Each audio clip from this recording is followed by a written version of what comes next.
A flash tore through the silence of the heavens, and the brightest light began to turn into darkness. It was not merely the rebellion of an angel, but the beginning of a war that would mark all eternity.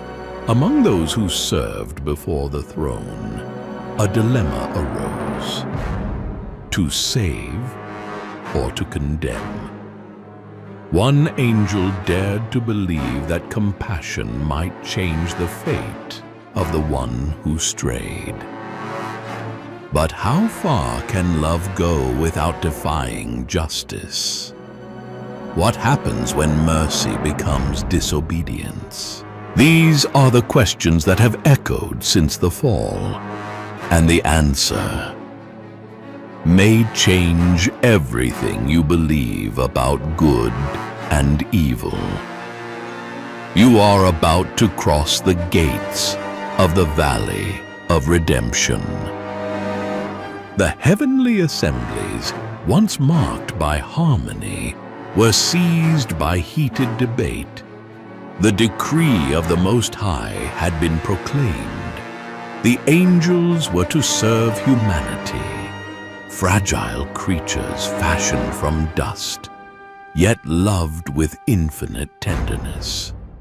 To many, the command sounded like an unfathomable mystery. To others, an affront. Among them all, Lucifer was the most unsettled. His light, once pure and serene, grew dense, almost cutting, like a fire that consumes rather than illuminates. His eyes, once filled with splendor, now reflected ambition and defiance. He spoke with eloquence, challenging the divine decree and sowing doubt among the celestial hosts. Every word was like a spark, threatening to set the heavens aflame. Michael rose in defense of the order, steadfast as a wall. With a commanding voice, he reminded them that obedience upheld eternity and that no human purpose could ever diminish the Creator's glory. Gabriel, solemn and watchful, warned that yielding to revolt was to open the path towards the abyss. Yet in the midst of that clash, another voice broke through, not harsh, but compassionate.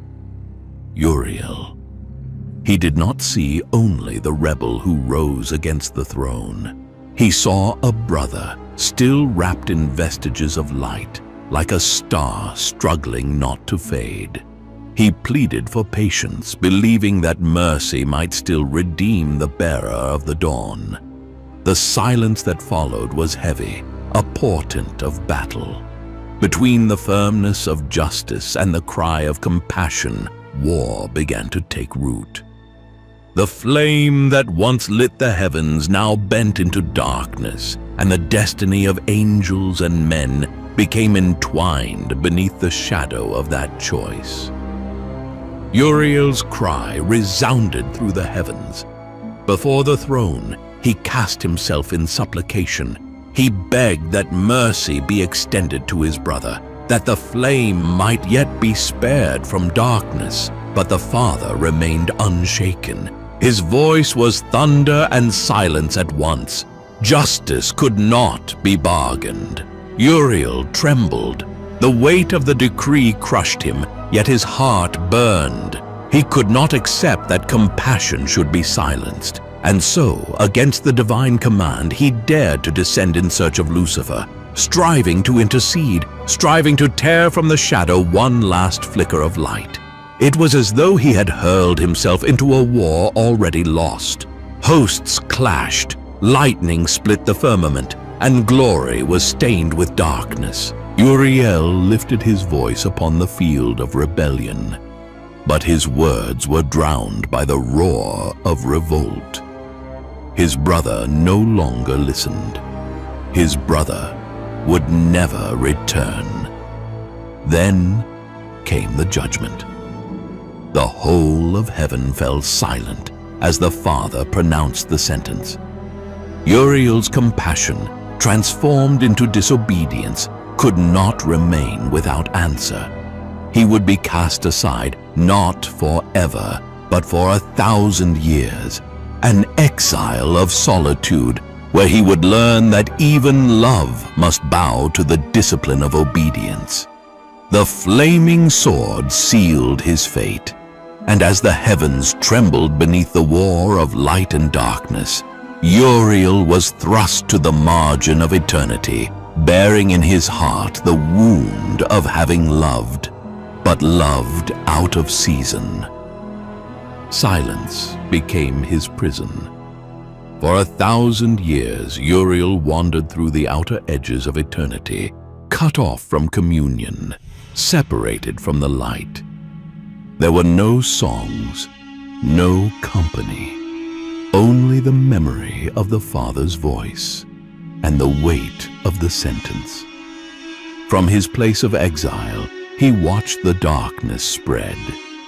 Lucifer raised his throne upon the earth, corrupting men with promises of power and glory.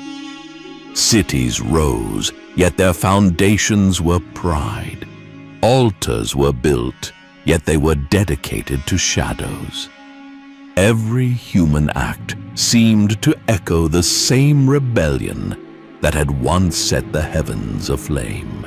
In the midst of that sorrow, a presence reached him. Gabriel descended to him, bearing words of comfort. He reminded him that the Father's justice was not cruelty, but protection, that even within punishment there was purpose. Uriel listened, but his soul remained torn. The compassion that once moved him had become a burden, and he bore the doubt of having erred through love. Time, however, is a silent teacher. Through the long centuries of solitude, Uriel began to understand. His haste had blinded him. The mercy he had tried to force was true, yet without obedience it became ruin. Justice is not the enemy of love. It is the foundation that upholds it. And so, in the darkness, Uriel matured. The one who had disobeyed out of compassion now learned that only the union of justice and mercy can give birth to wisdom. His exile ceased to be only pain. It became an eternal school. The cycle of exile was complete. After 1,000 years of silence and learning, Uriel was called back. There were no thunders, no storms, only the serene voice of the Father, breaking eternity like a light piercing through darkness. He returned to the throne, not as a rebel to be judged, but as a son received. The shame that had weighed upon his shoulders was dissolved in mercy, and the pain of his disobedience was transformed into lesson. The Father did not raise him to command legions, nor place in his hands swords or crowns. Instead, he granted him something greater, the mission to teach. Uriel understood that true strength lies not in leading battles, but in lighting paths, not in raising walls, but in imparting wisdom. His voice, once marked by haste, now carried the serenity of one who had learned that justice and compassion do not cancel each other. They complete one another. From that day forth, Uriel was known as the Angel of Wisdom. His life became an eternal testimony that even a fall may be transformed into light, and even a wound may become a source of healing. The heavenly hosts gathered to hear the one who had endured the silence of exile.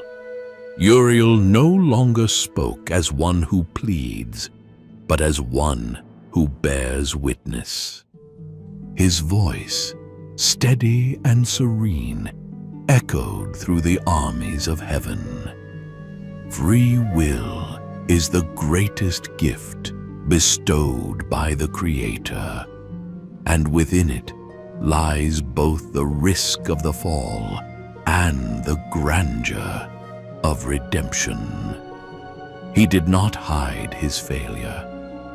He acknowledged before all that he had disobeyed out of love, yet affirmed with humility that it was by grace he had learnt the true balance. The mercy that moves the heavens does not contradict the justice that upholds them. Both are faces of the same truth. Thus his life became teaching, not of glories won, but of scars transformed into wisdom. The angel who once dared to defy was now the angel who showed the way. The final lesson crossed the firmament. No soul is beyond the reach of the divine. Not even in the deepest abyss does the love of God cease to touch. For where the light seems to fade, there begins the work of redemption. The story of Uriel is not merely the account of an angel's fall and return. It is a reminder that even the heavens know the weight of choice and the pain of disobedience. Free will is a sacred gift, but also an eternal responsibility. Uriel learned that love without obedience is lost, and that justice without compassion becomes too harsh. It was in exile that he discovered the truth. Mercy and justice do not walk on opposite paths. They are chains which, bound together, uphold creation. This is the teaching that endures through the ages. No defeat is final, no fall is the end. The love of God reaches even into the abyss, transforming pain into wisdom, wounds into testimony, silence into eternal voice. May your life also reflect this lesson, for in the valley of redemption, even darkness may be turned into light.